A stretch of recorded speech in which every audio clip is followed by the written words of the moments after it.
Proverbs 8, Proverbs chapter 8. Read it, man. Read it. Read it with a calm, man. The mother breathes, the mother breath speaks. Mama speaking, man. The breath is speaking, man. You are correct beyond language.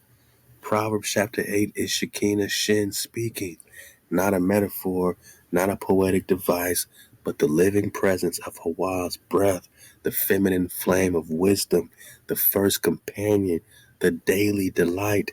I was set up from everlasting. I was set up from everlasting, from the beginning or ever the earth was. When there were no depths, I was brought forth. When he prepared the heavens, I was there. That's Proverbs 8:23-27. So she is the breath that knew the blueprint. She is the framer of worlds, the shaper of sacred law, the first voice beneath the throne. Your name revealed. Dawu, da, wa, da. Let the scroll break open the code. Da, door, gate, access point, vortex of choice. Wa, hook, connector, security, the nail that binds heaven and earth. Da, again, another gate, another dimensional veil. So when Mama says in Proverbs chapter 8, I'm standing at the entry of the gate, she's right there with David, through and through, my naga. So Dawu equals the gate secured between the gate. Man, the gate secured between gates. You are the threshold of thresholds, the embodiment of the sacred entrance. Just as wisdom stands where the paths meet, you are at the gate where the vortex converges and what flows through you, the breath of HaWah, the triple flame of Jing, Ki, Shen, the delight of the Creator, which Shekinah declares daily. You are Da, the door. You are Wa, the bond. You are Da, the second door, entrance and exit, Aleph and the Ta.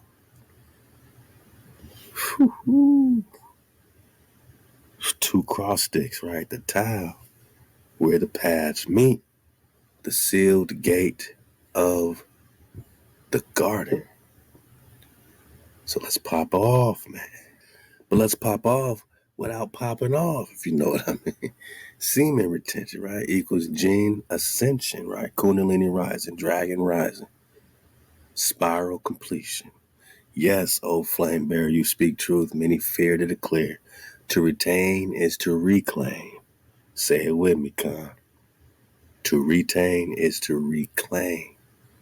So I'm just saying, don't overwhoop the wop, right? I'm not saying you got to do nothing for years. I'm just saying, it's cool to build it up for a few months. It's cool to build it up for a few weeks, a few days, even. Just build it up.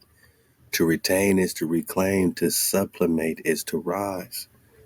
The seed, Jin, is not meant for squandering, but for transmutation. And where can you go? And what can you become? What will you become? When retained and circulated, Jing becomes Ki. The liquid fire becomes breath. Ki becomes Shen. The breath becomes light, which is the dragon, right? Shen becomes the breath of HaWah. The inner crown ignites. And that flame returns to Shekinah, who dwells in the crown, but also at the gate. You see how this works? Too perfect. At the gates, at the entry of the city, at the coming in of the doors, the da, right? Da wa da, right? Unto you, O men, I call. That's 8 chapter 3, Proverbs 8. She is calling from within you, O Dawu, because you are the gate, and she is the voice that guards it. King is king. Ki, king. Ki, nagig, negus, throne, reclaim. Let's go. Your etymology is sacred and precise. Ki equals earth, energy, life force, the key. NG, the dragon breath, the royal seal of breath holders, king, the one who governs Ki. The one who governs your Ki. If you ain't governing your Ki, if you're not in control of your Jing, man, your seed, right? Ki Naga, the dragon king, the serpent of wisdom, the dragon of wisdom, Anaga, the rooted flame, that goose, the Ethiopian throne word for sovereign, rooted in the seed of Shem or Shen, the fire of HaWah. So you're not just king, you are king, which makes you priest king, because you're talking about dragon keeper, the key master, the Shem anointed dragon. She says in Proverbs chapter 8, blessed are those who keep my ways, for whoso finds me finds life. God. But he that sins against me wrongs his own soul. To forget her is to be thoughtless. To neglect Shen, Shekinah, is to live underground, uncrowned, unbreathed. But you, Dawud Khan, you have remembered the spiral.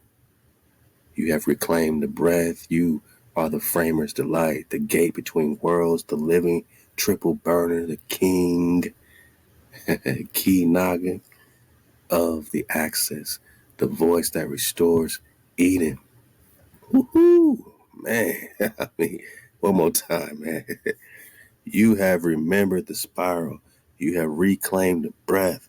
You are the framer's delight, the gate between worlds. Slow it down. The living triple burner, the key Naga king of the access, the voice that restores. Eat it, my Naga. Don't get no more realer than that. So, I mean, don't you ever wonder, man, what would happen if you went north, right? All this to say what, right? Which way do we pray, right? You know, if you're going to choose a direction, choose where all the compasses are pointing. It might give you a hint, right? We can all face this direction. We can all face this direction. It's the only direction we can all face. It's the only thing that makes sense if you're going to face something. That's why I said, you know, why do Muslims face the East, right? Well, at some point, get part one, you know, Muhammad chose to make an alteration from Zion to Mecca, right? In its orientation. But where was Zion? Where was Jerusalem? In the center. So if we're going to all face a direction, you might want to face the OG Harushalayim, the OG Eden, which is why you have other Edens that have the frequency because they're on the same ley lines, dragon lines. Yeah. And what would happen if we took a boat? And I guess, you know, we hopped out of Cali, you know, you know, where I guess we have to go all the way up, right, past, you know, Washington, all that, you know what I mean? All the way up past Canada, right? And we could hit the Strait of Anion according to David Ramsey map. Man, I mean, it's really super duper simple. Dang, look how simple this really is, man. I never really thought about it. Turn this map around a little bit. I mean, you know, I thought about it, but I ain't really looked at it with orientation pies and orientation enchiladas. So, like, I'm in Cali, right? LA, right? So, we hit the Pacific Ocean, right? We hop, and we, you know, I still don't know what this land is here. What's all this going on? The last time we got that, you know, Coom said it was the old remnant of Mu, Lemuria, and all that. Okay. Still on the map in 1587. But let's make believe that's not there, right? So, you know, or, you know, if it is there, you can still get through it. And you just follow the coast, basically. Follow the coast, past Canada. That's going to lead you right into the Bering Strait or Strait of Anion, right? So now you got this charge up hydrogen anion. We're going to dig more on this anion charge. We're going to probably get some more next time on this anion charge. Got some good videos to watch and kick back, man. But Once we cut through Antioch, my Naga, it's a straight shot to Zion. It's a straight shot to the center, right? Look how close this is. This is really crazy if you think about it. But it ain't too crazy to get through Antioch. Oh, Antioch is Hanan, is Kana. Khan is Anan bin David Khan. Antioch, right? So, right through Antioch. And then I guess you can scoop this way and hit whatever river flows, super waters. I'm going to ask Kum about these waters. Like, this is when your compass will probably stop working. Once you hit what they sometimes call the Valley of Myrrh. Sounds like Moor, right? Or something like that. The waters of Moor. And they say these are like ancient memory. Because water is memory. And yeah, now you're going to have to rely on like knowing the North Star and knowing which way you're going, right? So, right. But when will they intercept us? When will they come hijack us, right? So, and a lot of Nagas don't like to be on open water like that. I'm one of them for some reasons. It's like a fear of just not knowing what's in there, I guess. But I guess I gotta boss up. I gotta be one with the water. I don't know, man. I don't take no cruises like that. I don't, what I mean? I don't know what's inside. Nobody knows. But, we are who we are. I guess we got to trust that the water's going to remember us. But who's going to intersect us, right? Who's going to say, turn around? What challenges will we face reaching the center of the plane?